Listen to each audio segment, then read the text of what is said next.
Hola, ¿qué tal? Bienvenidos a una clase más de la Escuela de Desarrollo Cristiano de la Iglesia Bíblica Torrefuerte.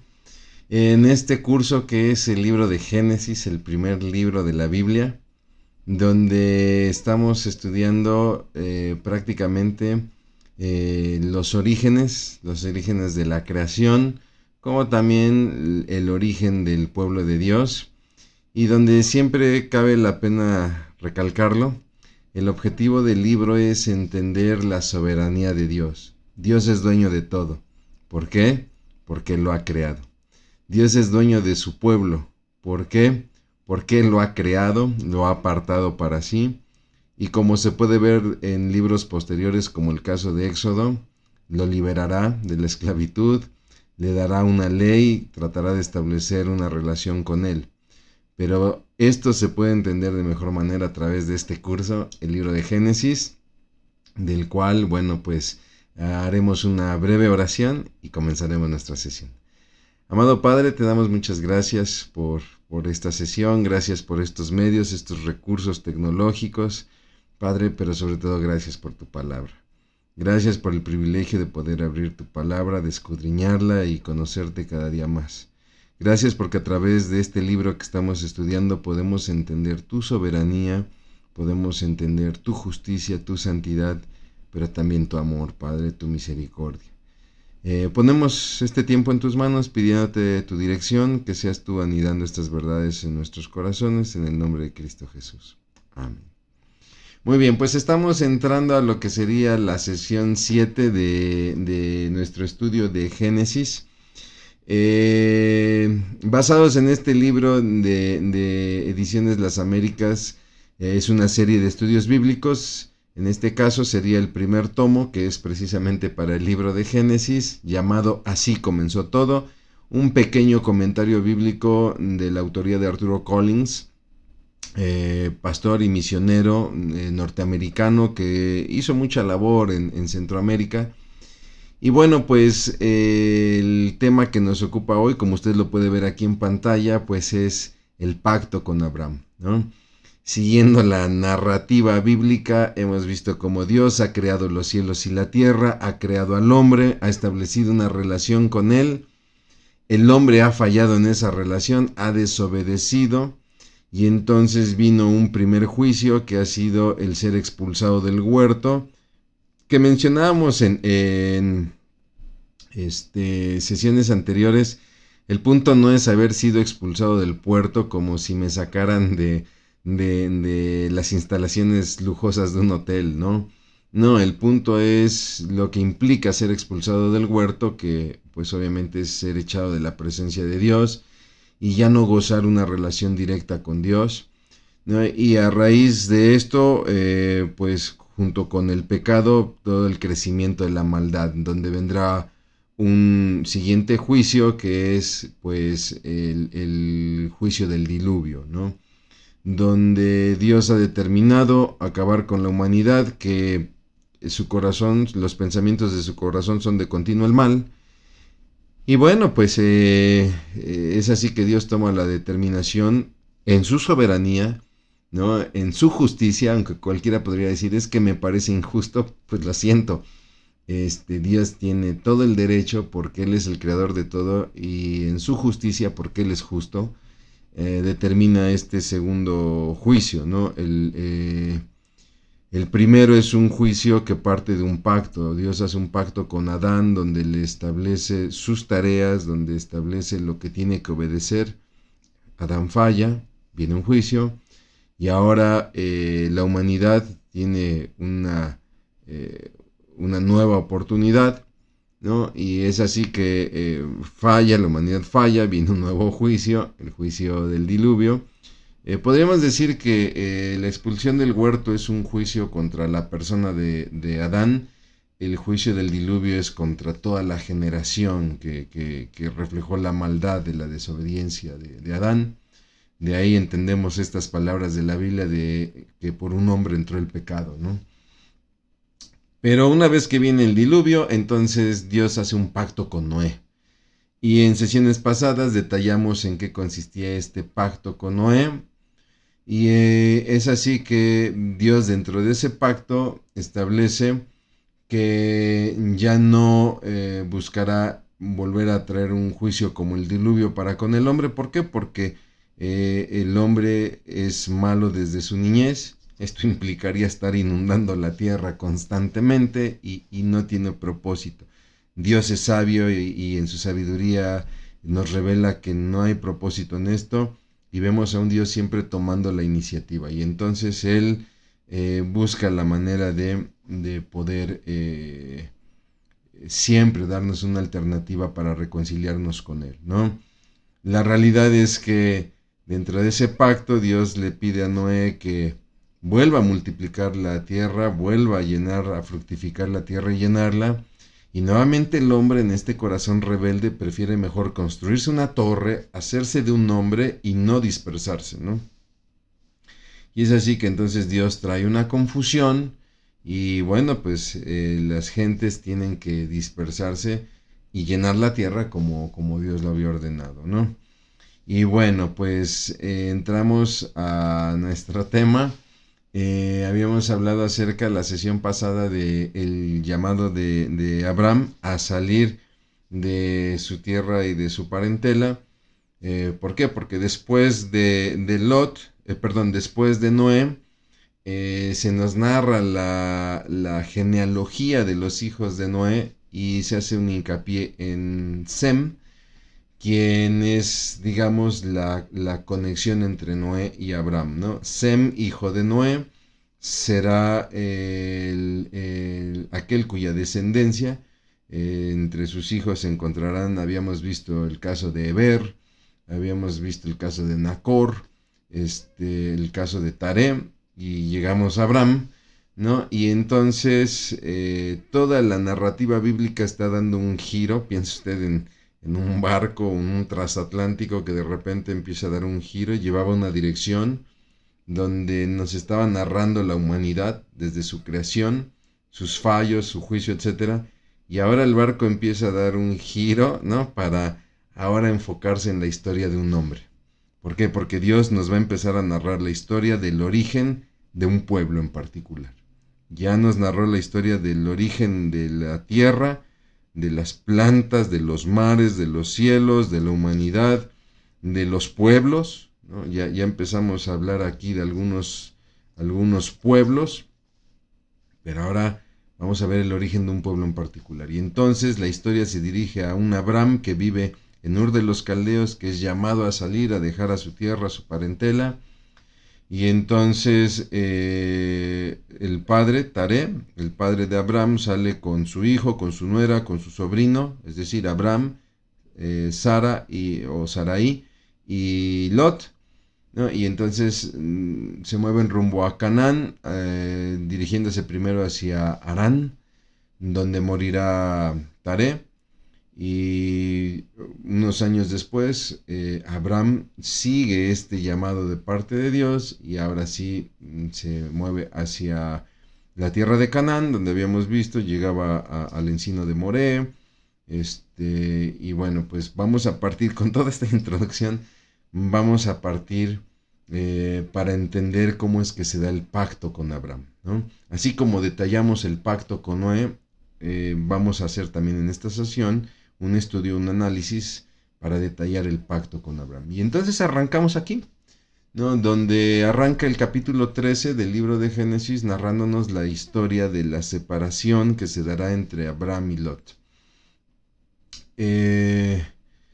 Ya Abraham es considerado el padre de la fe, ¿no? Y cuando se le considera el padre de la fe es porque nos da un ejemplo de esto, de la fe, ¿no? Al ser un hombre que no solamente dejó un lugar cómodo, ¿no?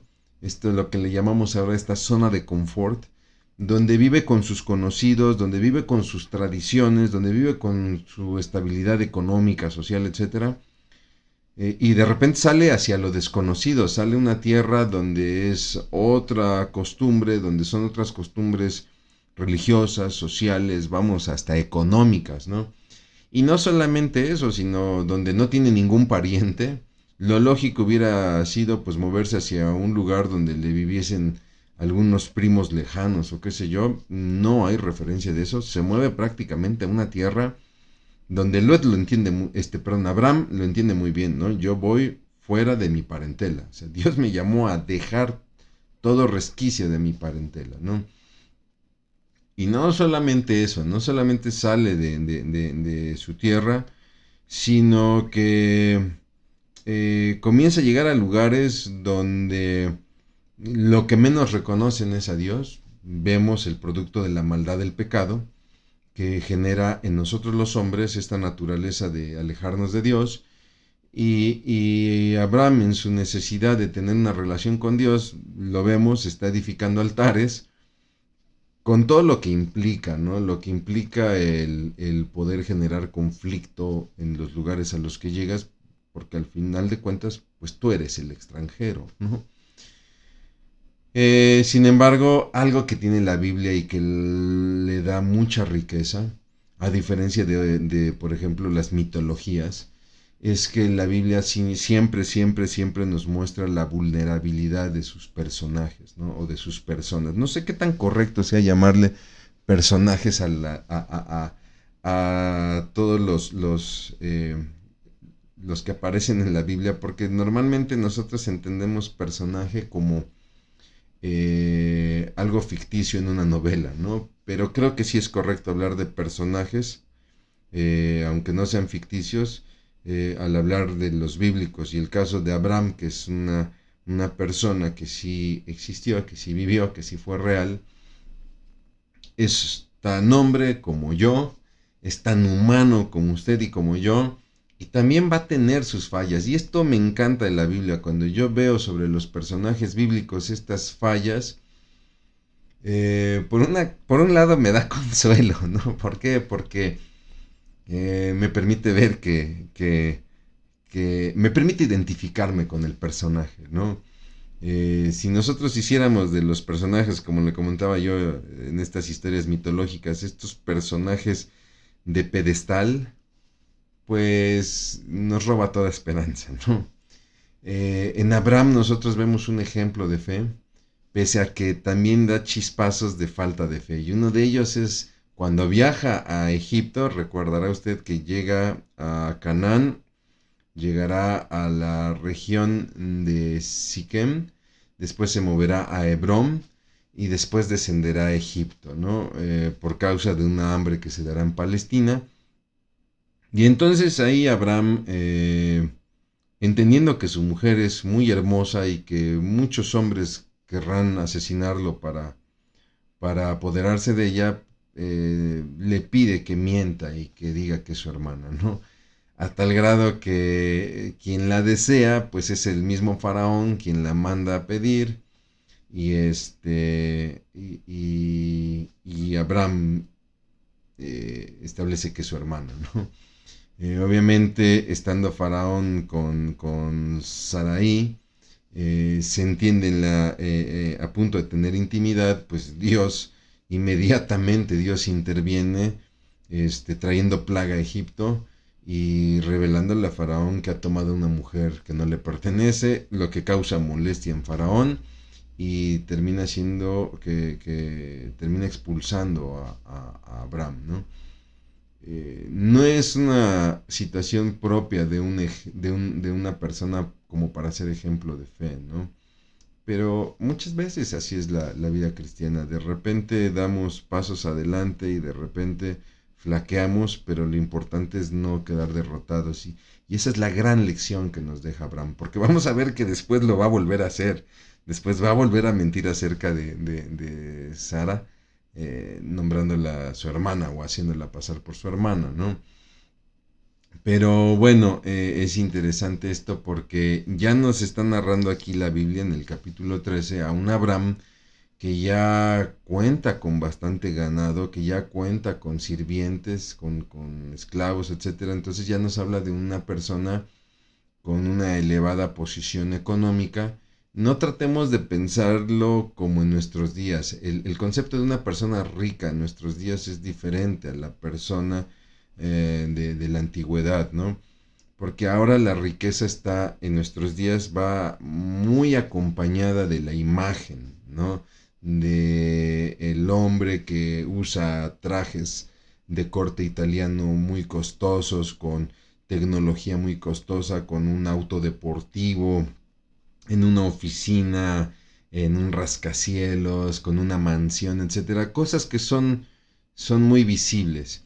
El rico de la época antigua seguirá vistiendo harapos, sí tendrá algunas cosas como anillos o cierto tipo de sandalia que obviamente no tendrán sus esclavos, ellos quizás andarán descalzos, pero más bien la riqueza se mide en la cantidad de ganado y de esclavos que se tienen, ¿no? Y entendemos que Abraham era un hombre muy rico para este momento, ¿no? Él se dirige hacia el desierto del Negev, ¿no? Después de haber salido de Egipto o de que lo corrieran de Egipto, él se mueve hacia el desierto del Negev. Dice la Biblia que se mueve al norte, al Negev. Si nosotros vemos el mapa bíblico de la Palestina, el Negev está al sur, pero toma en cuenta que él viene de Egipto, que está todavía más al sur. Entonces se mueve al norte, al desierto del Negev, y de ahí va a ir a la ciudad de Betel, ciudad que él ya había, en la cual él ya había estado. De hecho, ahí había edificado un altar, y de hecho regresa a ese altar, ¿no? Donde pues posiblemente Abraham presentó una gratitud, ¿no? A Dios por que lo guardó en el viaje a Egipto. Los viajes en la época no eran sencillos, entonces no nos sorprenda que los personajes del Antiguo Testamento constantemente buscaran el momento íntimo con Dios en los altares para dar gratitud, sobre todo por esta vida nómada, ¿no? Y es ahí donde se da un pleito entre los pastores de Abraham y los de Lot, que se entiende también ya poseía bastante ganado y bastantes siervos. Y bueno, pues ante esta contienda, Abraham le dice a Lot: mira, no es sano que nuestros pastores estén peleando, ¿no? Lo quiero leer así tal cual de la Biblia. No permitamos que este conflicto se interponga entre nosotros o entre los que cuidan nuestros animales. Después de todo, somos parientes cercanos. Note usted la prudencia, la sabiduría, la pertinencia que tiene Abraham, ¿no? Donde él pudo haber dicho: pues a ver, papacito, pues yo soy tu tío, yo soy mayor que tú, y aplácalos, ¿no? No vemos a un hombre que lucha por hacerse de un puesto, de un lugar, sino que tiende a ceder. Y esto es muy el corazón del cristianismo. El cristiano debe demostrar este tipo de corazón que a los ojos de la sociedad, a los ojos del mundo es mal visto, ¿no? Porque muestras debilidad y tú te tienes que superponer o imponer a los demás. Sin embargo, la esencia del cristianismo es que el que quiera ser el primero tiene que serse como el último, y el que quiera ser el mayor tiene que serse como el menor. Y muchas veces tenemos que ceder, y aunque a los ojos de los demás parezcamos tontos, es mucho más sabio ceder. O sea, las palabras de Abraham son muy sabias. No está bien. No permitamos que este conflicto al rato lo personalicemos tú y yo, y más entendiendo que somos parientes.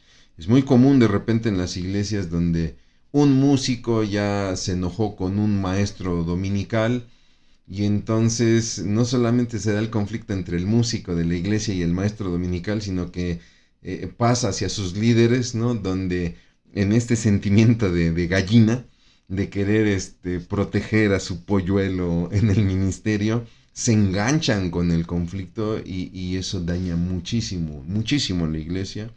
Pasa, por ejemplo, con los padres, cuando de repente los niños en la escuela se pelean, y la pelea se traspasa a los padres, y a veces ya se vuelve un conflicto mucho mayor, ¿no?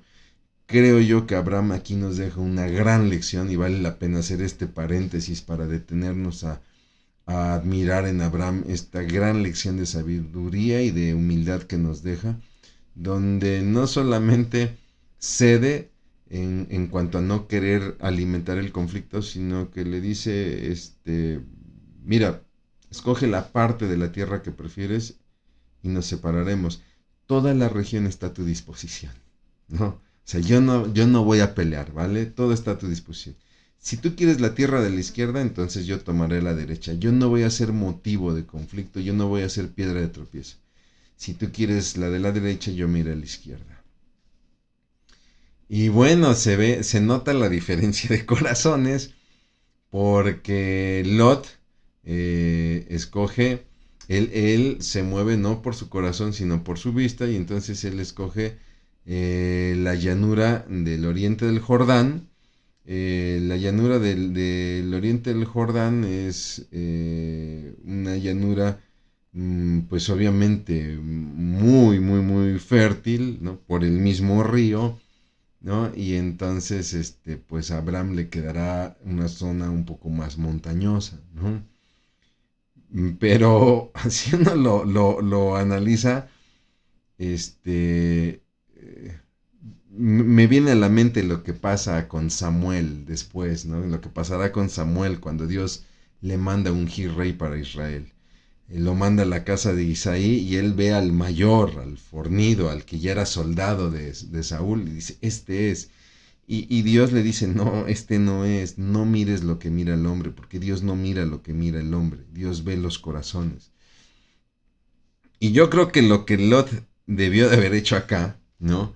Era haber primero considerado qué pueblos habitan esa llanura, ¿no? Claro, si a mí me dejas ver entre una llanura, seguramente cubierta de pastos y sembradíos, a una zona montañosa que será más difícil de realizar algún tipo de cosecha, pues claro que yo escogería la llanura.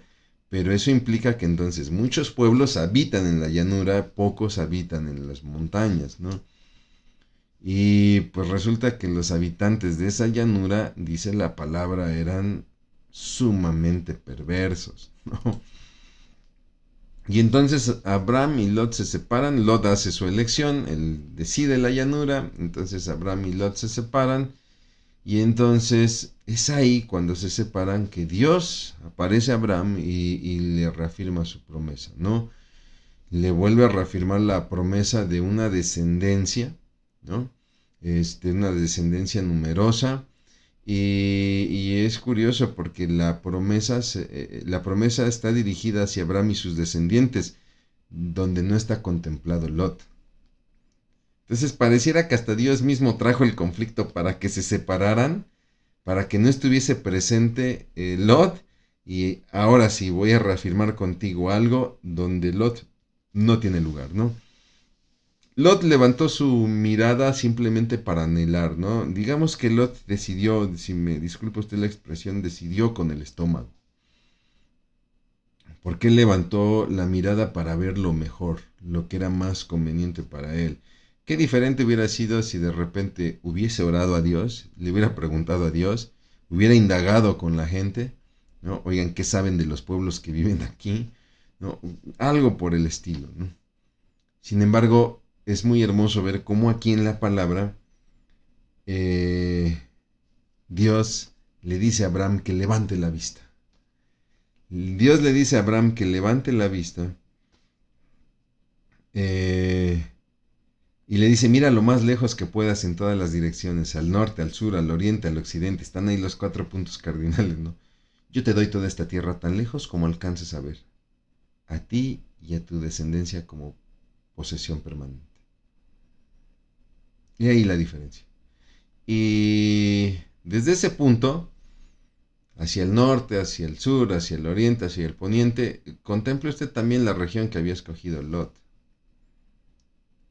O sea, ok, Lot se separó para ocupar un lugar donde no diera lata, donde no fuera conflicto, ¿no? De todos modos, iba a ser posesión para la descendencia de Abraham. Pero note la diferencia de corazones, ¿no? Lot es en cierto modo hasta un tanto oportunista, porque cualquiera con humildad hubiera dicho, tío, tú eres mayor, tú eres más sabio, tú tienes la experiencia, tú me has cuidado, ¿no? Tú decide. Y no vemos eso de parte de Lot, ¿no? Israel ha sido sacado de Canaán debido a su desobediencia. Hemos dicho que toda esa región pertenecería a la descendencia de Abraham, que es Israel. Y muchos dicen, pues es que Israel nunca ha poseído esa porción, por lo tanto la historia bíblica es falsa o Dios no existe, ¿no? Bueno, es cierto que Israel ha sido sacado de Canaán, lo podemos ver inclusive en la actualidad, los conflictos que se han dado en la región, toda la Palestina, la Franja de Gaza, etcétera. Y sí, ha sido sacado de acuerdo a su desobediencia y Dios lo ha advertido innumerables veces en la palabra, tan solo hay que leer el Deuteronomio, ¿no? Pero en realidad Israel nunca ha dejado de ser dueño de esa región, ¿no? No ha logrado poseerla. Inclusive cuando Josué mete al pueblo a la tierra prometida, no logran poseerla toda. Creo yo que Israel logró su mayor extensión entre los reinos de Abraham y Salomón, y aún así la Biblia nos da resquicios de que existían lugares altos que no habían sido derribados. O sea, nunca se logró una posesión completa. ¿Por qué? Porque nunca hubo en Israel la convicción para dar esa posesión completa. Cuando venga Cristo en su reino, es cuando Israel recibirá la posesión completa, ¿no? Yo sé que a nuestros ojos parece imposible, pero acuérdese de mí. Bueno, no se acuerde de mí, yo soy nada delante de mi Dios, pero acuérdese de la palabra. Y verá usted que en el reino milenial de Cristo, Israel tendrá ahora sí la posesión completa de la tierra. ¿Por qué? Porque Dios lo prometió y Dios cumple sus promesas. Dios ahí le reafirma a Abraham la grandeza de su descendencia, ¿no? Y entonces ahí Abraham planta su tienda, su campamento en Hebrón, ahí en el encino de Mamre, y ahí vemos nuevamente a Abraham edificando otro altar. Lot se establece en la llanura de Sodoma. Le digo, o sea, había que preguntar primero, ¿no? Se establece en la llanura de Sodoma, donde Bera es el rey, ¿no? Y Sodoma se encontraba en la región sur del Mar Muerto, lo que la Biblia le llamará el mar Salado. Este Mar Muerto, realmente el nombre es actual, ¿no? En la época será conocida como el Mar Salado, un mar bastante interesante. Se le llama Mar Muerto porque no hay vida, no puede haber vida marítima por la gran cantidad de sal que hay. Y bueno, pues se va a dar un conflicto regional ahí no menos importante, ¿no? ¿Por qué? Porque la región estará sometida al rey Kedorlaomer, rey de Elam, de la región de Elam. Y entonces va a haber un tipo de golpe de estado o de movimiento de independencia, si me lo permite usted, donde Bera, rey de Sodoma, quiere quitarse el dominio de Kedorlaomer y entonces se junta con otros reyes. Le puse aquí en el texto los reyes. Tenemos a Birsa, rey de Gomorra, su vecina, ¿no? Está Sinab, rey de Adma, Semeber, rey de Seboim, y Bela, rey de Zoar, ¿no? Estos se juntan, quieren sacudirse el dominio de Kedorlaomer, y entonces se arma otro frente, la alianza en otro frente, donde Kedorlaomer, el rey de Elam, se juntará con Amrafel, el rey de Babilonia, o sea, no era poco, Arioc, rey de Elazar, Tidal, rey de Goim, y vendrá una batalla ahí en el valle de Sidim, donde obviamente va a prevalecer Kedorlaomer, ¿no? Y tomará las riquezas de Sodoma y de Gomorra y tomará gente que se llevará preso, entre ellos a Lot. Y un sobreviviente logra escapar, le notifica a Abraham y Abraham junta 318 hombres, ¿no? Los junta en la región de Dan, es decir, en la región norte de la Palestina. Y entonces ahí se da un enfrentamiento donde Abraham obtiene la victoria, ¿no? Y no solamente obtiene la victoria ahí en la región de Dan, seguramente surgió el conflicto, la lucha, la batalla. Abraham y sus hombres obtienen la victoria y la gente de Kedorlaomer saldrá huyendo y los perseguirán hasta Oba, es decir, del lado este del Jordán, en la región de Damasco, en la región norte de Damasco. Cerca de lo que serían ciudades como por ejemplo la Capernaum, aunque Capernaum está más del lado de la región de Galilea, ¿no? Pero más o menos para ubicarnos estaríamos hablando por ahí del mar de Galilea hacia el lado este, ¿no? Y ahí Abraham no solamente recupera todos los bienes, sino obviamente la intención de Abraham pues era rescatar a su sobrino, ¿no? En el regreso de esta expedición de rescate, que vale decirlo, ¿no? O sea, irte a poner a los tumbos con el rey de Elam que estaba en alianza con el rey de Babilonia y que tú con 318 hombres hayas logrado la victoria, pues habla del Dios que se tiene de respaldo, ¿no? Entonces regresan de la campaña y ahí en la región de Sabe le sale al encuentro Vera, el rey de Sodoma, y digo, me llama la atención por qué no acompañó a Abraham, ¿no? Si va a ir a rescatar las riquezas de Sodoma, pues al menos el rey le apoya acompañándolo con algunos hombres, ¿no? Quizá el rey entendió, bueno, este hombre a lo mejor nada más va por su sobrino y no quiso participar. Yo no lo creo, pero bueno, vamos a concederle la duda, ¿no? Y ahí también le sale al encuentro un personaje muy interesante que es Melquisedec, rey de Salem. Salem es una ciudad antigua, la ciudad habitada por el Jebuseo. De ahí, esta ciudad después se convertirá en Jebus Salem, que después será conocida como la Jerusalén, ¿no? Bueno, pues Salem, la antigua Jerusalén, Salem, va a ser gobernada por Melquisedec, quien es rey, pero también es sacerdote. Y ojo con esto, ojo con este dato, ¿eh?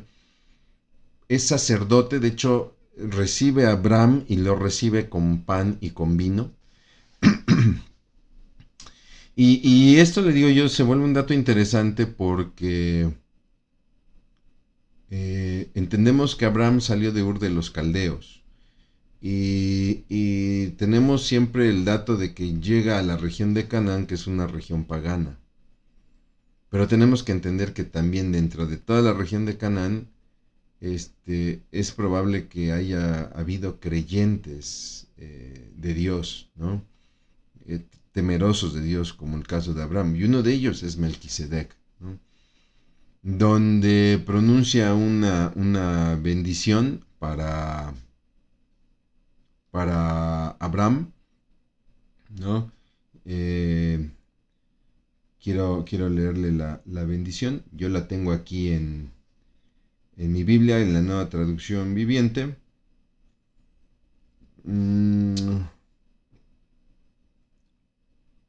Dice, bendito sea Abraham por Dios altísimo, creador de los cielos y la tierra. Y bendito sea Dios altísimo que derrotó a tus enemigos por ti, ¿no? Entonces, vemos cómo Melquisedec usa uno de los nombres de Dios, el Dios altísimo, el Elión, ¿no? Que el Dios altísimo, que el Elión bendiga a Abraham y que Elión también sea bendito por lo que hizo con Abraham, ¿no? Qué hermosa oración, qué hermosa bendición. Es muy importante cuando nosotros oremos por las personas, ¿no? Que cuando nosotros oremos por las personas es muy importante que bendigamos al Dios de la persona, ¿no? Es decir, a un hermano en Cristo, obviamente, bendigamos al Dios de nuestros hermanos en Cristo, ¿no? Y deseemos que Dios bendiga a nuestros hermanos, ¿no? Llama la atención por el contexto de esta bendición que Melquisedec reconoce a Abraham como un varón de Dios, ¿no?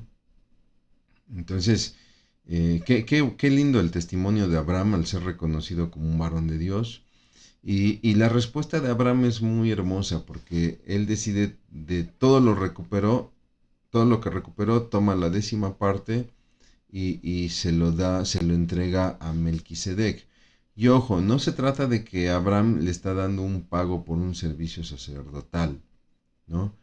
Esto fue un acto de adoración en gratitud, ¿no? Por esta bendición que me has dado, en gratitud, yo te ofrezco esto, ¿no? De ahí que es muy importante que todo ministro de Dios no tenga esta costumbre de estar cobrando pagos por su servicio ministerial, ¿no? O que la gente no se sienta comprometida a dar una ofrenda o un diezmo como el pago por un servicio. Ya vine al servicio, ya la ve, ya escuché la predicación, bueno, voy a sacar mi cartera porque voy a pagar por este servicio. No, ese no es esa no es la esencia del diezmo, de la ofrenda, ¿no? Y por lo tanto no es correcto que, por ejemplo, el ministro o el siervo de Dios tuerza el brazo a la gente para que suelte el pago que se merece, ¿no? No. Vayamos a esta historia y veamos cómo un hombre, un sacerdote que mantiene una relación con Dios, ha llegado a bendecirme y a bendecir al Dios que me ha bendecido. Yo en gratitud a Dios ofrezco la 10ª parte de lo que gané en la batalla, no para pagarle a Dios. Es como si yo sacara ahorita unas monedas, un billete y levanto la mano y le digo, toma señor, toma tu pago, toma tu dinero. No, a Dios no le sirve. Ese bien sirve más cuando bendecimos a otros y no porque estamos pagando un servicio. Cuando nosotros entregamos diezmos u ofrendas, lo que hacemos es que estamos adorando a Dios, bendiciendo a otros, ¿no? Eh, bueno, pues Vera, que es el rey de Sodoma, busca ofrecerle bienes a Abraham, quizá en un acto de gratitud por haber recuperado riquezas, pero Abraham lo va a rechazar, de hecho lo hace con juramento, ¿no? Juro solemnemente ante el Señor Altísimo que es creador de los cielos y la tierra, que no tomaré nada de lo que te pertenece, ¿no? Para que al rato, ahí da el propósito, cualquiera podría decir, híjole, Abraham, que no habrá sido un poquito soberbio. Pero Abraham nos da la razón, para que al rato no digas yo enriquecí a Abraham. Posiblemente Abraham conocía el corazón de Vera, ¿no? Y sí, cuando nosotros, teniendo la posibilidad de ayudar a alguien, podemos ver que el corazón de la persona no tiene la madurez y que al rato esa ayuda inclusive le puede hacer daño, pues a veces quizás es mejor no ayudarlo, ¿no? Digo, salvo que sea algo muy urgente, aunque la persona no tenga madurez, pues se le ayuda, ¿no? Pero muchas veces las personas no tienen madurez y a veces el ayudarles puede inclusive hasta acrecentar su ceguera espiritual, ¿no? Y a veces es mejor no darlo o esperar el apoyar, ¿no? Sin embargo, Abraham piensa de una manera muy sobria y justa, ¿no? Mira, solamente tomaré lo de la comida de las personas, los criados, los esclavos que me ayudaron, ¿no? Y de hecho los nombres, Aner, Escol y Mamre, ¿no? Y bueno, pues si tú quieres, darles un pago a ellos, ¿no? Por el esfuerzo que ellos hicieron al mover toda la gente, etcétera, pero yo no tomaré nada de ti, ¿no? Aquí, creo yo, ministra muy bien Abraham hacia los que ministramos en la iglesia, ¿no? Donde nosotros no tenemos que movernos por el ver qué gano, ¿no? Voy a ministrar en una boda o en la presentación de un niño o quizá en un funeral. Yo lo hago porque soy un siervo de Dios que ministro, no para ver qué voy a obtener, ¿no? Esto es algo que está en la Biblia, que nos lo muestra, que nos lo ejemplifica Abraham y de lo cual no tenemos pretexto delante de Dios, ¿no? La verdad es que la enseñanza del pasaje es muy hermosa. El encuentro Abraham-Melquisedec es maravilloso. Dios le vuelve a aparecer a Abraham y le dice, no temas, yo soy tu escudo y tu galardón. Llama la atención el por qué se le aparece Dios a Abraham, ¿no? Eh, Posiblemente Abraham pues estaba un tanto temeroso, ¿no? Por posibles represalias por parte de Kedorlaomer, ¿no? Eh, entonces vemos un Dios que trae paz, que trae ánimo, ¿no? Y le dice, mira, yo soy tu escudo y tu galardón. El escudo es un símbolo de protección, ¿no? Y el galardón es un símbolo de recompensa, ¿no? ¿Cuál es el galardón de Abraham? La gran descendencia. Entonces Dios, quizá viendo el corazón de Abraham, discúlpeme que haga este paréntesis, es como cuando de repente sucede una situación, nos pasó y se lo comparto, nos pasó con unos vecinos que tuvimos donde era una pareja joven, ya no viven aquí ya no son nuestros vecinos, en este conjunto donde nosotros habitamos, era una pareja joven donde el chico golpeaba a la chica. Y recuerdo que un día íbamos para la iglesia y empezaron a gritar, se empezaron a oír que se rompían vidrios. Y les soy sincero, yo en mi corazón me voy a apurar porque ya me quiero ir a la iglesia, ¿no? Y de repente tocan el timbre, abro la puerta, el muchacho está tomado, la chica está golpeada. Y, y el chico me decía, es que dice que le pego, llámele una patrulla, ¿no? Y yo le dije, pues sí, sí voy a llamar a la patrulla. Yo no sé cómo es la situación entre ustedes, pero lo que ven mis ojos es que ella es la vulnerable, mi hija, métete. Y a mi esposa la recibió. Y al chico le dije, no es nada personal, yo creo que tú harías lo mismo. Yo no tengo nada en contra de ti, yo no sé realmente quién tiene la razón y quién no, pero espero que entiendas que tú harías lo mismo. Así que discúlpame, se va a quedar ella por el momento en mi casa y voy a hablarle a la patrulla, ¿no? Llegó la patrulla, ya salieron ellos, quedaron hablando, yo le dije al oficial, yo tengo un compromiso ahorita, el oficial me dijo, no se preocupe, yo me encargo, etcétera. Pero lo difícil fue realmente los días después, porque la verdad sí vivíamos aquí en la casa con el temor de que el chico, viniera a hacerle algo a nuestras hijas, a mi esposa, ¿no? Inclusive a mí, ¿no? Y yo creo que es algo similar a lo que le pasa a Abraham, ¿no? No era mi pleito, pero pues yo tenía que rescatar a mi sobrino y posiblemente podría haber venganza o represalia. Y es entonces donde Dios viene y ministra. No temas, yo soy tu escudo y tu galardón. Yo te protegeré. Yo sé que estás vulnerable en una tierra como extranjero. Yo soy tu escudo. Y no olvides que estás aquí para un propósito. Tu galardón, tu premio, que es la numerosa descendencia. A lo cual Abraham reacciona, ¿no? Y Abraham le dice a Dios, Señor soberano, esto es Adonai, Señor soberano, ¿de qué me sirven tus bendiciones si no tengo un hijo? Y pareciera que Abraham da hasta como una solución, ¿no?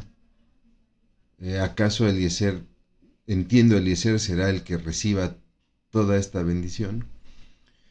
¿Por qué? Porque era una costumbre muy natural de la época donde los matrimonios normalmente ricos, que poseían riquezas, al no poder tener hijos, adoptaban al siervo joven, al siervo mayor, como su hijo y por lo tanto pues heredaba, ¿no? Se volvía el heredero, ¿no? Y entonces Abraham, en este ánimo de tratar de entender la promesa, a ver, Señor, yo ya soy grande, no tengo hijos, y tú me hablas de esta promesa, entiendo que Eleazar va a ser el que lleve esa promesa, porque si es así no lo entiendo, ¿de qué sirven tus bendiciones, no?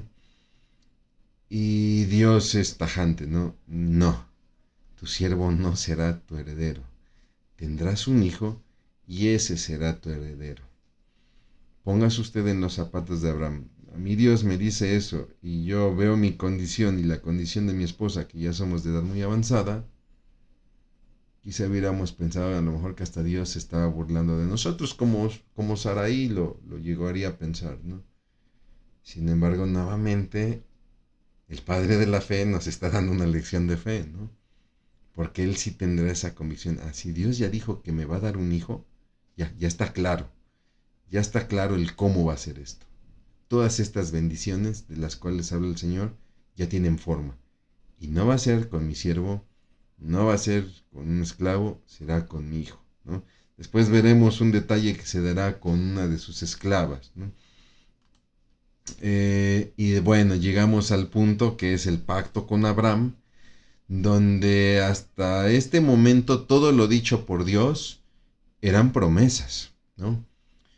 Pero Dios, ya entrando aquí en el capítulo 15, en el célebre capítulo 15 de Génesis, Dios le habla a Abraham, ¿no? Y le manda afuera de su tienda y le pide que observe las estrellas, ¿no?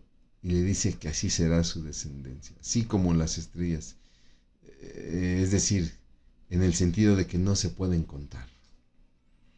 Y entonces llegamos al famoso versículo, si no me equivoco es el 16,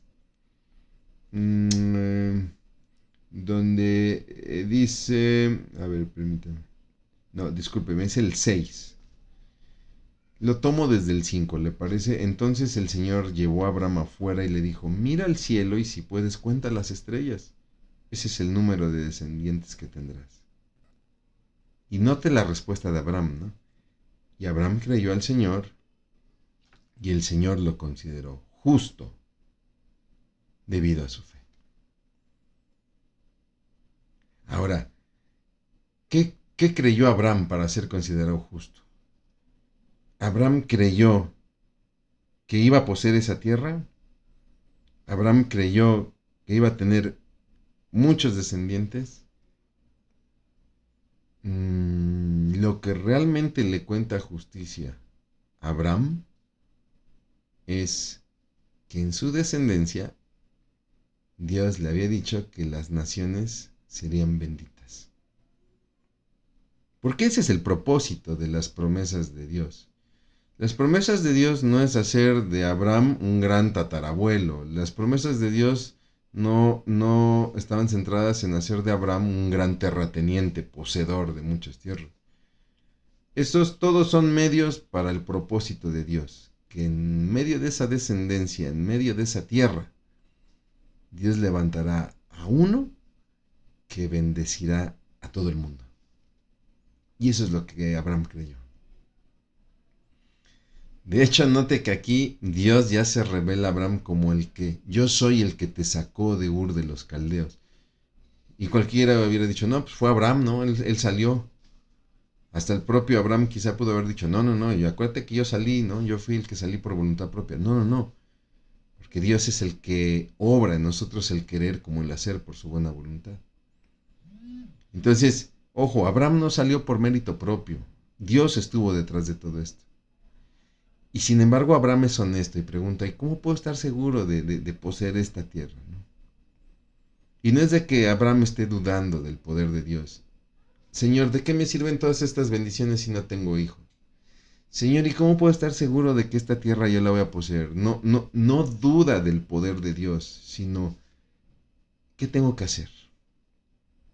¿Qué tengo que hacer para que pase todo esto que estás diciendo y no me pierda en el camino?